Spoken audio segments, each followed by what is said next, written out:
जोजलपा नमस्कार। आज म तेस्रो भिडियो लिएर उपस्थित भएको छु।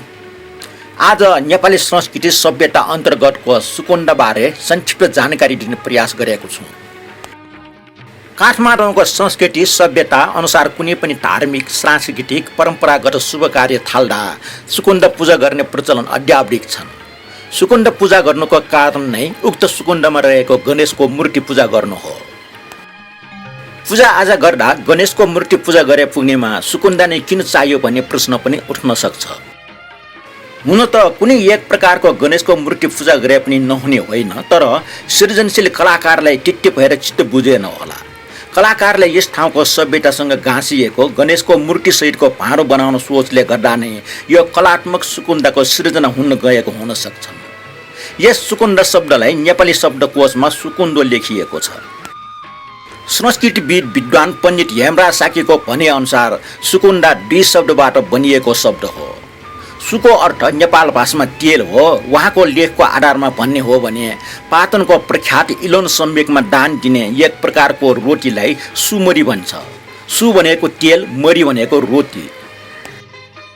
तेलमा पकाएको रोटी भएर उक्त रोटीलाई सुमरी भनिएको रहेछ।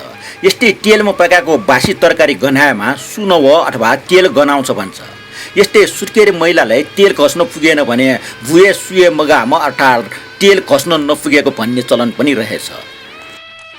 यस्तै सुकुण्डाको खाल्दो परेको भागमा रहेको दलुचा अर्थात् पालामा राख्ने एक प्रकारको तेल राख्ने चम्चा जस्तो वस्तुलाई सुमिचा भन्छ। एवं प्रकारले सुको अर्थ तेल भन्ने प्रमाणित हुन्छ। अब आयो सुको अर्थ तेल हो भने कुण्डाको अर्थ के होला त? यसबारे पण्डित हेमराज साकी लेख्नुहुन्छ, हाम्रो समाजमा पवित्र तीर्थ विशेषलाई कुण्ड नाम प्रयोग गरिआएको देखिन्छ। जस्तै गोसाई कुण्ड, गौरी कुण्ड, सरस्वती कुण्ड एवं यज्ञ कुण्ड।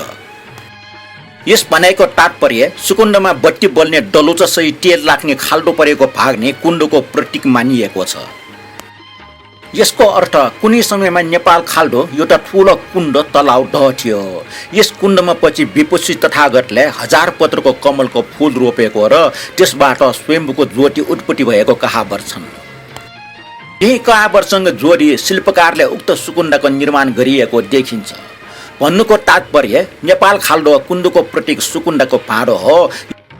यस सुकुण्डाको तलतिर सहस्र डल 1000 पार सहितको कमलको पात, सुकुण्डाको अगाडि भागमा स्वयम्भूको ज्योति स्वरूप बत्ती बलिएको दलुचा र यसको विपरीत दिशातिर एउटा नाग अंकित गरिएको छ।